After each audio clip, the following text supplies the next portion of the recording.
Hello, my name is Victor Chung, and today is Sunday, March 21st. Today I will be explaining the engineering behind increasing RAM speeds.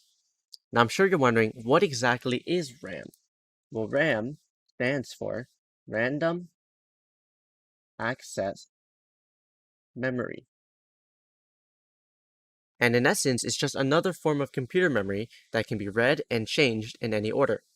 But how exactly does RAM nowadays run much faster than it otherwise should, and what's the engineering behind it? Well, this is where we introduce DDR RAM. DDR stands for Double Data Rate, which means it can move data twice as quickly compared to single data rate memory, which in this case would just be non-DDR RAM. So how does DDR work? Here's a graph of a simple clock signal that your computer would use to keep its components inside synced up. Normally, one cycle, or for each of these humps, would represent one piece of data that is sent. But notice how each cycle has a rising and a falling edge. Well, DDR sends data on both the rising and the falling edges, which works because your memory modules can detect at what point the internal clock is in its cycle. This, of course, results in double the data rate compared to regular RAM. But nowadays, computers use DDR4. DDR4 is the fourth generation of DDR, the others being 3, 2, and just regular DDR. And every generation has increased the data rate by a factor of 2. So how exactly are we getting these generational improvements? It turns out there are actually two clocks involved in what makes DDR RAM work. There's an external bus that connects your RAM to the rest of the system, but also an internal memory clock.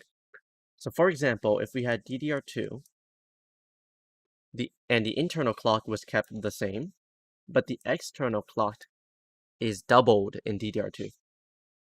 So for example, if we had the internal clock running at 250 megahertz, and the external clock would then be running at 500 megahertz. And this results in an overall transfer rate of 1000 megahertz. This means that the external bus can carry twice as much data per unit of time. To take advantage of this double speed, the internal bus, where the data is actually stored, doubles the number of bits that it sends to the external memory bus. This process is called prefetching. As the internal bus essentially prepares the data that it cannot handle itself, and instead lets the external bus handle it. This results in, of course, DDR2 being faster than DDR, and DDR3 being faster than DDR2. The external bus's faster clock can essentially handle the extra data that the internal clock would not be able to normally. And because of this, you essentially get faster memory. Advances in manufacturing that keep signal integrity high have allowed newer versions of DDR to operate at these higher speeds without a hitch, essentially increasing the internal and therefore the external memory clock speeds, causing this 2 times factor every DDR generation. So for example, if DDR was 250, then DDR2 would have an internal of 500.